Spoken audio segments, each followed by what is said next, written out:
तो आज की वीडियो ये उन नर्सिंग स्टूडेंट्स के लिए हैं जिन्होंने अपनी डिग्री कंप्लीट की है और they are thinking to apply for the nursing job. तो आई एश्योर यू इसमें मैं आपको ऐसे 30 क्वेश्चन बताने वाली हूँ जो कि आप बिफोर इंटरव्यू पढ़ लेंगे तो कोई भी हॉस्पिटल या कोई भी ऐसा इंस्टीट्यूट आपको रिजेक्ट नहीं कर पाएगा। तो चलिए आज की वीडियो को हम स्टार्ट करते हैं विदाउट एनी।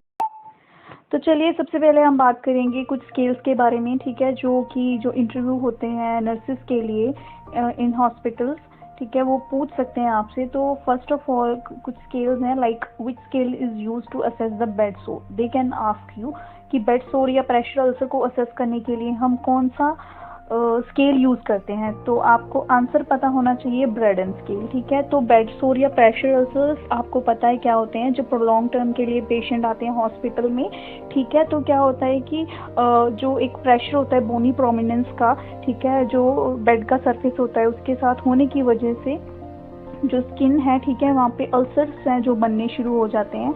तो उनकी ग्रेडिंग को देखने के लिए ब्रेडन स्केल यूज़ किया जाता है।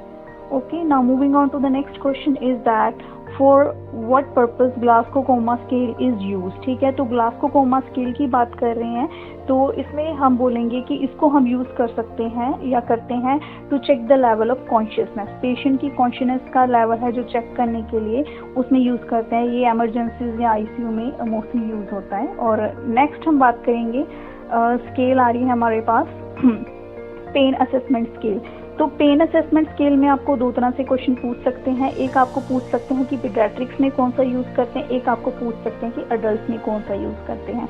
तो देखो, जो generally they will ask is which scale is used for the adult. तो अडल्ट के लिए एक होता है हमारे पास न्यूमेरिक रेटिंग स्केल, ठीक है। इसमें क्या है कि जो अडल्ट है they can verbalise their feelings, ठीक है, they can tell how much level of pain they are feeling. तो वो इस रेटिंग स्केल पे आपको अपना जो लेवल है पेन का वो मार्क करवा सकते हैं, ठीक है।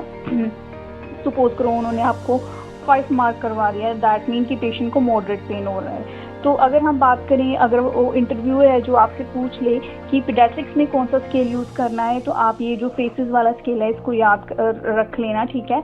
ये वाला स्केल हम यूज़ कर सकते हैं क्योंकि जो पीडियाट्रिक्स में जो है बच्चे they can't verbalise their feeling, नहीं बोल के बता पा सकते, ठीक है।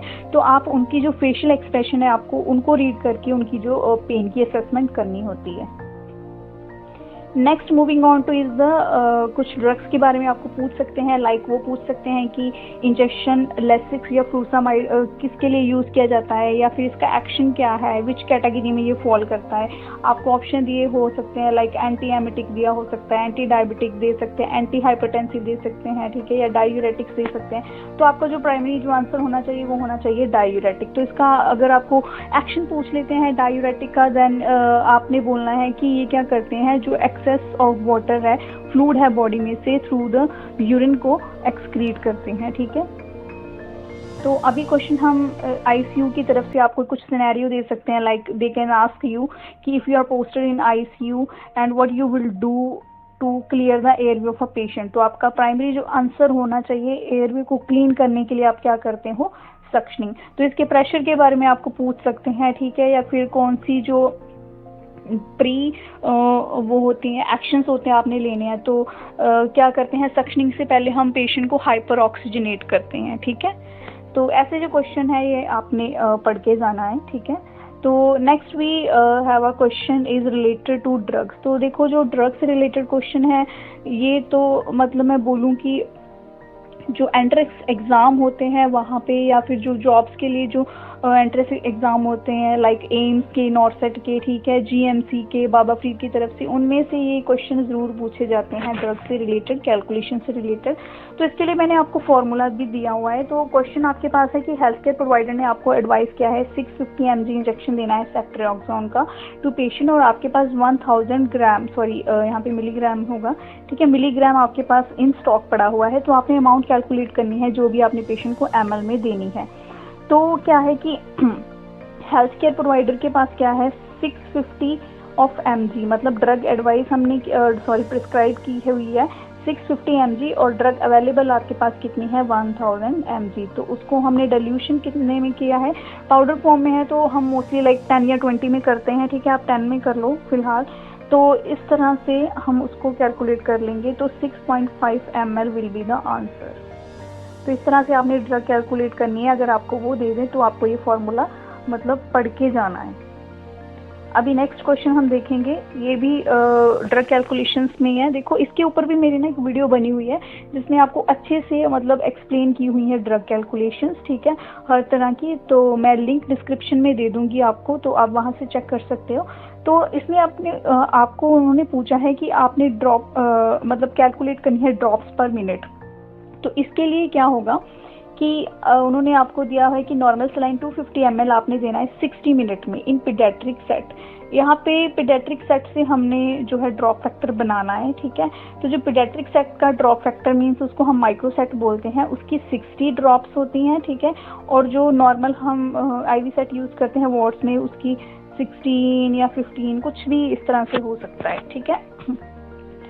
तो अभी क्या है, उन्होंने बोला है कि वॉल्यूम टू बी इन्फ्यूज्ड हमारे पास है 250 ml, टाइम उन्होंने हमें दिया हुआ है 60 मिनट्स, ठीक है। और पीडियाट्रिक सेट है ये रहा 60। तो इस तरह से आपने इसको कैलकुलेट कर लेना है, ठीक है। तो ये आपका जो आंसर है आ जाएगा। तो नेक्स्ट आपके पास आ जाता है कि ईसीजी प्लेसमेंट। ईसीजी प्लेसमेंट के बारे में आपको ज़रूर पढ़ना है, ठीक है। तो फिलहाल तो मैं आपको एक ग्राफिक प्रोवाइड कर रही हूँ, ठीक है। इसके ऊपर मैं एक डिटेल्ड वीडियो बनाऊंगी, तो आपको ईसीजी प्लेसमेंट के बारे में पता होना चाहिए, ठीक है। कौन से एरिया में कहाँ प्रोवाइड करते हैं, वो अटैच करते हैं लीड्स। तो इसके ऊपर एक वीडियो बनेगी, लेकिन फ़िलहाल के लिए आप इस ग्राफिक से आप पढ़ सकते हो। अभी क्वेश्चन वो समटाइम पूछ लेते हैं कि which gauge cannula is used for the blood transfusion. तो ब्लड ट्रांसफ्यूजन के लिए कौन से गॉज का कैनला यूज़ किया जाता है। तो आपके पास आंसर होना चाहिए 20 गॉज, पिंक कलर का कैनला, ठीक है। या फिर समटाइम वो आपके आगे कैनलाज रख देंगे तो आपसे गॉज पूछते जाएंगे, तो आपको गॉज पता होने चाहिए। देखो जितना छोटा कैनला उसकी नंबरिंग उतनी हायर होगी, ठीक है। और जितना जो बड़ा गॉज का कैनला है, ठीक है, तो उसकी जो गॉज की नंबरिंग वो कम होगी। लाइक येलो है तो वो 24 गॉज का होगा, ब्लू है वो 22 गॉज का, पिंक है वो 20 गॉज का, ग्रीन है वो 18 गॉज का, ग्रे है वो 16 गॉज का, ऑरेंज है वो 14 गॉज का। अभी क्वेश्चन नेक्स्ट है कि what are the complication of overdoses of insulin. Insulin की ओवरडोज की वजह से क्या होता है। देखो इंसुलिन क्या है, एक एंटी डायबिटिक मेडिकेशन है। ये पेशेंट को दिया जाता है जो सफ़र करते हैं डायबिटीज़ से, ठीक है। तो इंसुलिन का काम क्या है, जो ब्लड में शुगर के लेवल हाई हो जाते हैं, ग्लूकोज के लेवल हाई हो जाते हैं, उनको लोअर करना या नॉर्मल में लेके आना। लेकिन जब आप इसकी ओवरडोजेज आप पेशेंट को दे दोगे तो पेशेंट कहाँ चला जाएगा, हाइपोग्लाइसीमिया में। और ये एक बहुत ही फैटल कंडीशन होती है, ठीक है। तो इसकी प्रॉपर अमाउंट आपको पता होनी चाहिए, कैसे उसको सिरिंज में मतलब लोड करके आपने देना है। नेक्स्ट क्वेश्चन जो हमारे पास आ रहा है कि what is the complication will occur if you will inject insulin in the same site and do not rotate the site while giving insulin injection. देखो कॉम्प्लिकेशन क्या होगी कि जब आप सपोज करो इंसुलिन पेशेंट को देते हो ना, जब तो क्या होता है हमेशा आपको साइड्स रोटेट करनी होती है। सपोज ये लेफ्ट राइट, ठीक है, ऐसे तो रोटेट करनी है, लेकिन आपको वहाँ पे लेफ्ट साइड पे भी पर्टिकुलरली आपको सेम जगह पे इंजेक्शन नहीं लगाना, अलग अलग जगह पे इंजेक्शन लगाना होता है। अगर आप ऐसा नहीं करते, साइड्स रोटेट नहीं करते, तो पेशेंट को लिपोडिस्ट्रॉफी नाम की जो है, ठीक है, ये कॉम्प्लिकेशन उसको हो सकती है।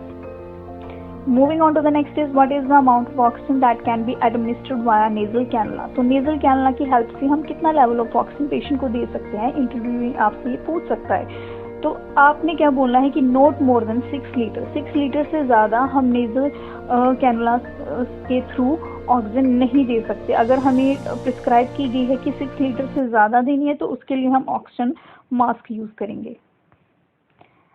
And next question is ratio of CPR। CPR की रेशियो आपसे पूछ ली जाती है तो आपने बोलना है 30:2, 30 चेस्ट कंप्रेशन एंड 2 ब्रेथ्स। तो इस तरह से NRP की भी आपसे पूछ सकते हैं, वो भी आपने जरूर पढ़ के जानी है। And the next question we have is a normal values, ठीक है। नॉर्मल वैल्यूज आपने जरूर पढ़ के जानी है, ठीक है। इंटरव्यू ये आपसे पूछ सकता है क्योंकि ये कुछ ऐसी नॉर्मल वैल्यूज़ हैं जो आपके डेली रूटीन्स जो होते हैं ब्लड के, ठीक है, वो डॉक्टर्स प्रिस्क्राइब करते हैं, आपको ऑर्डर करते हैं कि ये वाले टेस्ट इनके करवाने हैं, क्योंकि इन्हीं से जो जो पेशेंट के जो चेंजेस होते हैं डे बाय डे उनको काफ़ी इसी में से मतलब असेस किया जाता है। तो लाइक सीरम सोडियम हो गया, ठीक है, उसकी वैल्यू आपको पता होनी चाहिए, like 135 to 145 milli equilibrium per litre. Serum potassium की 3.5 to 4.5 milli equilibrium per litre. Platelet की 1.5 to 4 lakh. And WBC that is white blood cell 4 to 10। तो इस तरह से ये जो मेजर जो आपको मैं बोलूँ मेन जो वैल्यूज़ हैं, लैब वैल्यूज़, वो भी आपको पता होनी चाहिए, ठीक है। इंटरव्यू आपसे वो भी पूछ सकता है। तो ये था हमारे नर्सिंग के इंटरव्यू को क्रैक करने के कुछ क्वेश्चन। इसका ये पार्ट 1 है। पार्ट 2 मैं अगली वीडियो में आपके साथ शेयर करूँगी, ठीक है। उसमें भी कुछ क्वेश्चंस होंगे जो बहुत ही ज़्यादा इंपॉर्टेंट रहने वाले हैं, जो आपकी बहुत हेल्प करेंगे। तो अगर आप ये क्वेश्चन पढ़ के चले जाते हो, आई एश्योर यू आप कोई भी नर्सिंग का इंटरव्यू क्रैक कर सकते हो इजीली, ठीक है। तो अगर ये वीडियो आपको अच्छी लगी और हेल्पफुल लगी तो आप मुझे कमेंट सेक्शन में बता सकते हैं। मेरी वीडियो को लाइक और शेयर ज़रूर कर देना। तो नेक्स्ट वीडियो में हम मिलते हैं, तब तक के लिए टेक केयर।